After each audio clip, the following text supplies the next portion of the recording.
നമസ്കാരം. ഇപ്പോൾ ഇത്തരത്തിലൊരു വീഡിയോ ചെയ്യാനുണ്ടായ ഒരു സാഹചര്യം കുറച്ച് നാളായിട്ടത് ചെയ്യണമെന്നിങ്ങനെ ചിന്തിക്കുകയായിരുന്നു.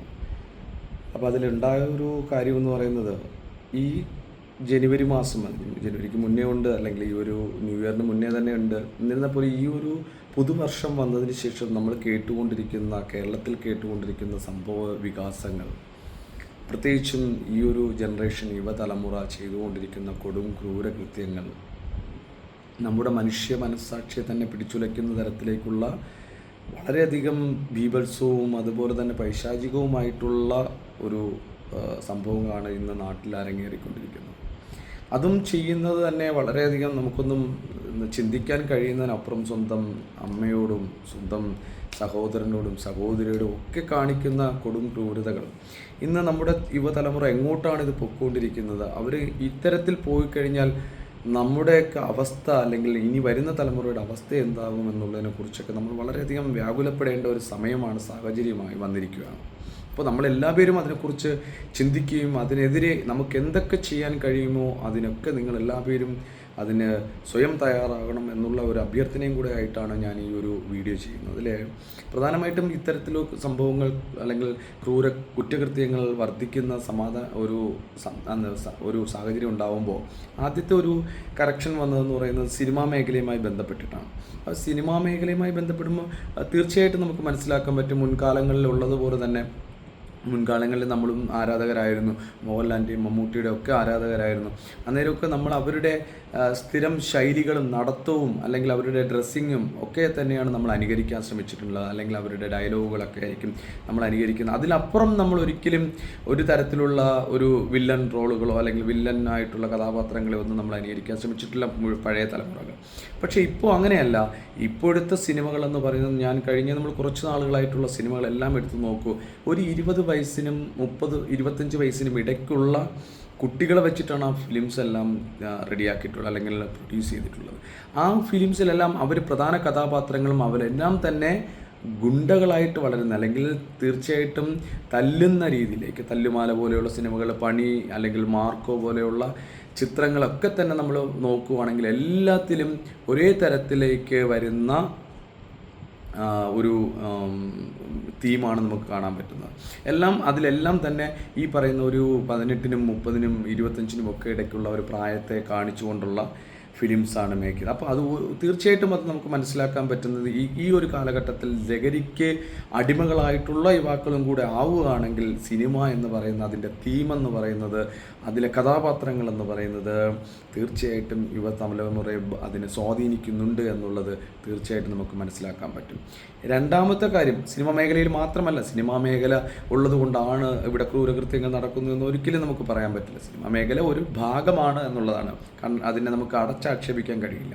പക്ഷെ അതിനുശേഷം നമ്മൾ നോക്കുകയാണെങ്കിൽ നമുക്ക് മനസ്സിലാക്കാൻ പറ്റുന്ന ഒരു കാര്യം, തീർച്ചയായിട്ടും നമ്മുടെ ഇപ്പോഴത്തെ വിദ്യാഭ്യാസ സമ്പ്രദായ രീതി, മുൻകാലഘട്ടത്തിൽ നമുക്കറിയാം, നമ്മളൊക്കെ പഠിച്ച ആൾക്കാർ, നമ്മൾ സ്കൂളിൽ പഠിക്കുന്ന സമയത്തൊക്കെ തന്നെ ഏതൊരു അധ്യാപകനും നമ്മളെ ശിക്ഷിക്കാനുള്ള എല്ലാ അവകാശവും നമ്മുടെ മാതാപിതാക്കൾ അവർക്ക് കൊടുത്തിട്ടുണ്ടായിരുന്നു. അപ്പോൾ ഒരു തെറ്റ് കണ്ടാൽ, അല്ലെങ്കിൽ എല്ലാ അധ്യാപകരും നല്ലവരാണെന്നും ഞാൻ പറയുന്നില്ല, ബട്ട് എന്നിരുന്നാലും മോസ്റ്റ് ഓഫ് ദ ആൾക്കാരും അവരുടെ കുട്ടികളെ മാതിരി, അല്ലെങ്കിൽ ഈ കുട്ടികളൊക്കെ നല്ല രീതിയിൽ വളർന്നു വരണം എന്ന് തന്നെ ചിന്തിച്ചുകൊണ്ട് ശിക്ഷണ നടപടികൾ നടത്തിയിരുന്നു. അച്ചടക്കം പാലിക്കുവാൻ വേണ്ടിയിട്ട് വളരെയധികം അവർ ശ്രമിച്ചിരുന്നു എന്നുള്ളത് വ്യക്തമായിട്ട് നമുക്കൊക്കെ നമ്മുടെ കാലഘട്ടത്തിലൂടെ അറിയാം.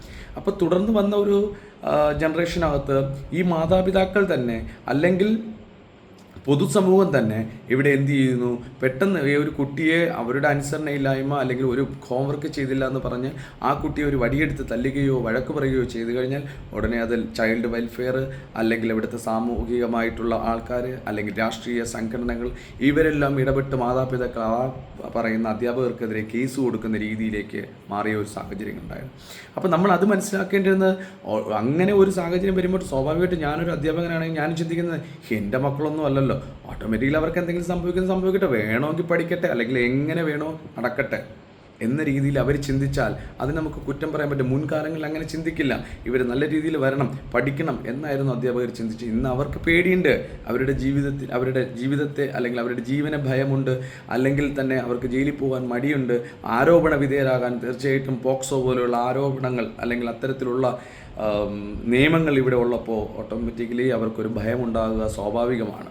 അപ്പോൾ അതും ഒരു പരിധിവരെ ചോദിക്കാൻ ആരുമില്ല.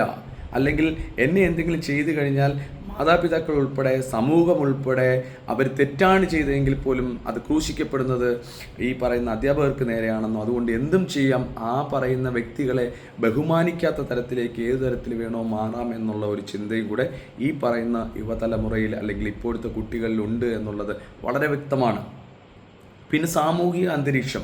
മുൻകാലങ്ങളിൽ നമുക്കറിയാം, നമ്മളൊക്കെ വളർന്നു വന്ന സാഹചര്യത്തിൽ മുതിർന്ന ആൾക്കാരെ അല്ലെങ്കിൽ ആ നാട്ടിലെ തന്നെ മുതിർന്ന ആൾക്കാരെ കാണുമ്പോൾ നമുക്കൊരു പ്രത്യേകപരമായിട്ടുള്ള ഒരു ഭയവും അല്ലെങ്കിൽ അവരോടൊരു എന്താ പറയുക, നമുക്ക് അവരോട് പെരുമാറുന്ന രീതിയിലൊക്കെ തന്നെ വ്യത്യസ്തമായിട്ടുള്ള രീതിയായിരുന്നു. കാരണം ചേട്ട അല്ലെങ്കിൽ അത്തരത്തിൽ ചേച്ചി എന്നൊക്കെ തന്നെ നമ്മൾ വിളിച്ച് അഭിസംബോധന ചെയ്യുമ്പോൾ ഇന്ന് അത്തരത്തിലൊന്നുള്ള ഒരു സാഹചര്യങ്ങളും കുട്ടികൾ ഇല്ല. അപ്പം മുതിർന്ന ആൾക്കാരുടെ അടുത്ത് നീ എന്താ ഇവിടെ ഇരിക്കുന്നത് അല്ലെങ്കിൽ അത്തരത്തിലൊരു കാര്യം ചോദിക്കാൻ പോലും ആർക്കും, അല്ലെങ്കിൽ തെറ്റായ ഒരു പ്രവർത്തനം കണ്ടാൽ അത് ചോദ്യം ചെയ്യപ്പെടാൻ പോലും കഴിയാത്ത തരത്തിലേക്ക് സമൂഹത്തെ മാറ്റിയെടുത്തു എന്നുള്ളതാണ് മറ്റൊരു കാര്യം. കാരണം എന്താണ്, ഈ പറയുന്ന സദാചാര പോലീസിംഗ് എന്നും അല്ലെങ്കിൽ മറ്റൊന്നും ഒക്കെ പറഞ്ഞുകൊണ്ട് അടച്ചാക്ഷേപിച്ചുകൊണ്ട് അത്തരത്തിലുള്ള കാര്യങ്ങളെ അതിനെ റോങ്ങായിട്ട് തെറ്റായിട്ട് ധരിച്ചുകൊണ്ട് അല്ലെങ്കിൽ തെറ്റായിട്ട് തന്നെ അതിനെ സമൂഹത്തിൻ്റെ ഇടയിലേക്ക് വരുത്തി തീർത്തുകൊണ്ട് ആ ആൾക്കാർ, അത്തരത്തിലുള്ള സമൂഹത്തിലെ ആൾക്കാരും ഇടപെടില്ല. ഇത്തരത്തിലൊരു സംഭവം അല്ലെങ്കിൽ ആ കുട്ടി തെറ്റായ രീതിയിൽ പോവുകയാണ് അല്ലെങ്കിൽ ആ കുട്ടികൾ ഇങ്ങനെ ചെയ്യുവാണ്, അതിനെതിരെ നമ്മൾ ചോദിക്കണം എന്ന്. മുന്നേ അങ്ങനെയല്ല, ഇന്നയാളുടെ മകനാണോ അല്ലെങ്കിൽ ഇന്നയാളുടെ മകനാണോ എന്നുള്ളതല്ല. എവിടെയെങ്കിലും തെറ്റ് കണ്ടു കഴിഞ്ഞാൽ അവരവിടെ വെച്ച് ചോദിക്കാൻ ശ്രമിക്കുന്ന ഒരു സാഹചര്യം മുൻകാലഘട്ടങ്ങളിലുണ്ടായിരുന്നു. ഇന്ന് അത് ചോദിക്കാൻ പറ്റാത്തൊരു സാഹചര്യത്തിലേക്ക് മാറി. അതിന് പുറമെയാണ് നമ്മുടെ ക്രമസമാധാനം പാലിക്കപ്പെടേണ്ട പോലീസ് ഉദ്യോഗസ്ഥരുടെ അവസ്ഥ. പോലീസ് ഉദ്യോഗസ്ഥരുടെ അവസ്ഥ എന്താ? ഇന്ന് നമ്മൾ കാണുന്ന, മുന്നേക്കെ പോലീസ് എന്ന് പറഞ്ഞാൽ ഇവിടെ ഭയമുണ്ടായിരുന്നു. ഇവിടുത്തെ ഈ പറയുന്ന രീതിയിൽ തെറ്റായ മാർഗത്തിലൂടെ സഞ്ചരിച്ചു കൊണ്ടിരിക്കുന്ന തെറ്റായ പ്രവർത്തനങ്ങൾ നടത്തുന്നവർക്ക് ഭയം തന്നെയായിരുന്നു പോലീസ് എന്ന് പറയുന്നത്. ഇന്ന് അതില്ല. ഇന്ന് സ്വാഭാവികമായിട്ടും അവരെന്ത് ചെയ്യുന്നുവോ, എന്ത് തെറ്റായ പ്രവർത്തനങ്ങൾ ചെയ്താൽ പോലും പോലീസിനോട് തട്ടിക്കയറുകയും പോലീസിനെ അടിക്കാൻ ശ്രമിക്കുകയും പോലീസിനെ ആക്രമിക്കാൻ ശ്രമിക്കുന്ന തരത്തിലേക്ക് പോകുമ്പോൾ സ്വാഭാവികമായും പൊതുജനത്തിനോട് ഇവരെങ്ങനെയായിരിക്കും പെരുമാറുക?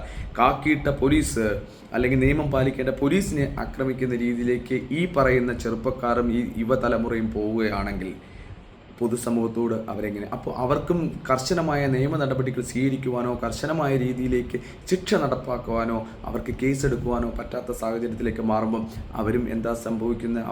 കാരണം അവർക്കും ട്രാൻസ്ഫർ കിട്ടുന്നു, അവർക്ക് ജോലി ഇല്ലാതാകുന്നു, അവർ കേസിൽ ഉൾപ്പെടുന്നു. ഇത്തരത്തിൽ വരുമ്പോൾ സ്വാഭാവികമായിട്ടും പോലീസും ചിന്തിക്കും, ഞാൻ ഒരാൾ വിചാരിച്ചാൽ അല്ലെങ്കിൽ ഞങ്ങൾ വിചാരിച്ചാൽ ഇവിടെ നന്നാവില്ല എന്ന് ചിന്തിച്ചാൽ അത് അവരെയും കുറ്റം പറയാൻ പറ്റില്ല. ഇനി ഇതെല്ലാത്തിലുപരി നമ്മൾ മനസ്സിലാക്കേണ്ട ഒരു കാര്യങ്ങളുണ്ട്. ഇവർക്കെല്ലാം കൊടുക്കുന്ന അമിതമായിട്ടുള്ള സ്വാതന്ത്ര്യം എന്ന് പറയുന്ന, അഭിപ്രായ സ്വാതന്ത്ര്യം എന്നും ആവിഷ്കാര സ്വാതന്ത്ര്യം എന്ന് പറഞ്ഞുകൊണ്ട് സമൂഹം വെച്ചു കൊടുക്കുന്ന ഒരു പദവി, അതിനെ പരിപോഷിപ്പിക്കപ്പെടുന്ന രീതിയിലേക്ക് കൊണ്ടുവരുന്ന മാധ്യമങ്ങൾ. ഇവിടുത്തെ മാധ്യമങ്ങൾ എന്താ ചെയ്തുകൊണ്ടിരിക്കുന്നത്? നല്ലൊരു യുവതലമുറയെ വാർത്തെടുക്കുന്നതിന് വേണ്ടിയിട്ട് അവരെന്ത് പങ്കാണ് വഹിക്കുന്നത്? ഒരു തരത്തിലുള്ള പങ്കുമില്ല.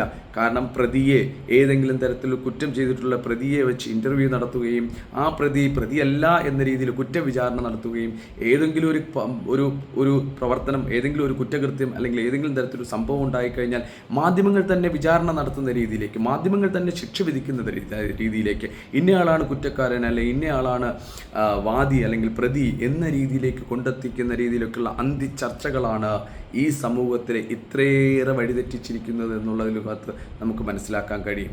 നിങ്ങൾ എന്നോട് യോജിക്കുന്നോ ഇല്ലയോ എന്നുള്ളതല്ലേ, പക്ഷേ നമ്മളെ സംബന്ധിച്ചിടത്തോളം ഇത്തരത്തിൽ കഴിഞ്ഞ കുറേ കാലഘട്ടങ്ങളിലായിട്ട് നമ്മൾ കടന്നു വന്ന 2-3 ഘട്ടങ്ങളിൽ ജനറേഷനിലൂടെ കടന്നു പോകുമ്പോൾ നമ്മൾ ഓരോ ജനറേഷനിൽ നോക്കുന്ന വ്യത്യസ്തത നമുക്ക് മനസ്സിലാക്കാം. എന്തിൻ്റെ അതിപ്രസരമാണ്?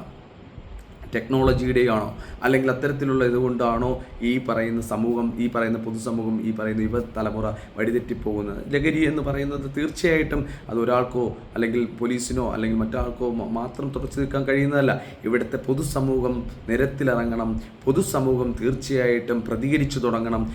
പൊതുസമൂഹം എന്ന് പറയുന്ന ആൾക്കാർ ഒരുമിച്ച് നിന്നുകൊണ്ട് ഇവിടുത്തെ നിയമവും ഇവിടുത്തെ എക്സൈസ് ഡിപ്പാർട്ട്മെൻറ്റും ഇവിടുത്തെ രാഷ്ട്രീയ സംഘടനകളും സാമൂഹിക സംഘടനകളും അതുപോലെ തന്നെ ഇവിടുത്തെ നാട്ടുകാരും ഒരുമിച്ച് ചേർന്ന് കഴിഞ്ഞാൽ തീർച്ചയായിട്ടും ഈ വിപത്തിനെ നമുക്ക് ഇവിടുന്ന് തുടച്ചു നീക്കാൻ കഴിയുമെന്നുള്ള ആത്മവിശ്വാസം നമ്മൾ എല്ലാവർക്കും ഉണ്ടാകണം. അതിനുവേണ്ടി എല്ലാവരും പ്രവർത്തിക്കണമെന്ന് മാത്രമാണ് ഈ അവസരത്തിൽ എനിക്ക് പറയാനുള്ളത്. Thank you.